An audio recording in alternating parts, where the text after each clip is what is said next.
nag si topp bu baax a baax si topp bi ngeen di topp Sen de la Patriote. Bu leen di fàtte di abonné di bës cloche de notification bi, di aimer vidéo yi, di partager, di commentaire. moo ngi noonu ngeen dégg révélation yu am solo yi nga xam ne nag Babacar Touré Kewoulo daal ñu koy def, nekk ay leeral yoo xam ne ñu bëree bëri mën nañ ña xëy na gindeeku nañ si faatu ki nga xam ne nag moo di Moustapha Ba. ñu ko ñaanal suñu borom subhanahu wa taala yërëm ko, xaare ko àjjana firdawsi. dem na waaye nag dafa mel ni coow ma ngi si ginnaawam, gannaaw ba nga xamee ne nag ñu ngi naan faatu gi nekkul naturel, nekkul daal faatu goo xam ne faatu gu naturel la.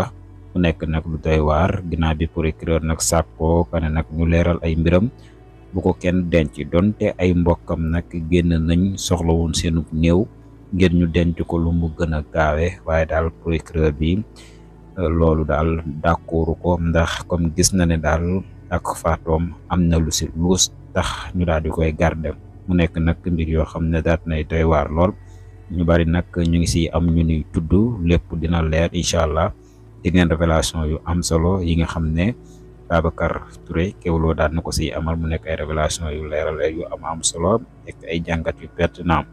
lu si mën di am rek ñoo ngi xaar mbir yi ana fan lay mujjee, ndax ak faatoom loxo da see dugg am déet. lépp lu si mën di am rek dinañ ñëw dégtal leen ko, dinañ leen toppal information yi ba mu gën a leen. di leen jaajëfal bu baax si topp bi ngeen di topp seen bi. bu leen di fàtte di abonné di bës cloche de notification bi. di leen jaajëfal bu baax a baax. yaa ngi jëf ba beneen yoon.